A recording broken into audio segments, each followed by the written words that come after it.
Hi, I'm Jo Peacock from a company called Connexphere, and we're specialists in IT service management. And in this session, we're looking at the third lifecycle phase of our ITIL service management framework, and that is service transition.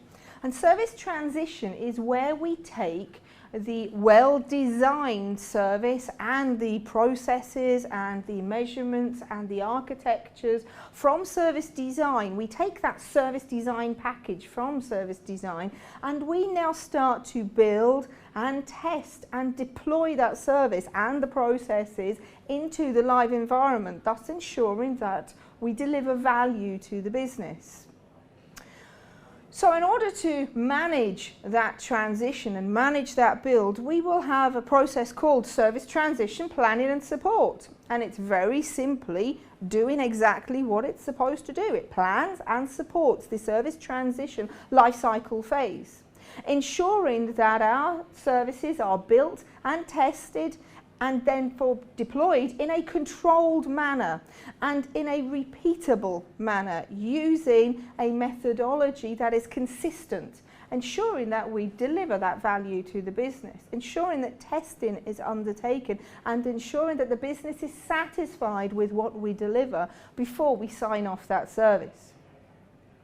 So one of the things we have to do is manage our assets. And we have a process, service assets and configuration management, where we ensure that all of our assets and the configuration of our IT services, what we have in our live environment and what we're currently testing and what we're currently deploying, are managed in a controlled manner, and that we have accurate information about our service assets. And that includes our software and our hardware, but also our infrastructure too, and our people and their skills, and our documentation, and where our documentation is kept, and version control. Now, our documentation is part of the information and the data that we hold within IT. And knowledge management has a purpose of ensuring that that information is accurate, that it's available when required, so that we can make informed decisions on how we deliver our services and how we can best provide that value to the business. It's about making sure that that information is available at the right time, in the right place, and importantly to the right person, so that the access is guaranteed to those that need it. Now, when we're deploying a new service, and also when we're modifying existing services that are currently available to our business, we need to manage that change.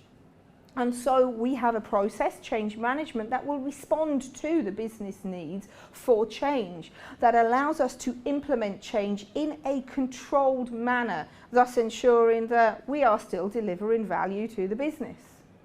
And part of managing that change is a process called change evaluation, where we will evaluate a request for change and decide whether that change will actually deliver value to the business, whether it will do what it says on the tin. Does it deliver the objective of the change? So we evaluate any change before we then move into release and deployment, where we will build that service, we will build that change, where we will then test it and release it into the live environment, again in a controlled manner, but ensuring that when we release a service to the live environment, or when we retire a service, that we are delivering value to the business by doing that. Okay? And part of release and deployment management is testing our services, and we test those services to ensure that when they are deployed with minimal disruption, that they deliver that value, and that the business realizes immediate benefits from the deployment and the release of that service. And that's service transition in a nutshell. If you'd like to know more, then please take a look at our website. It's www.connexphere.com.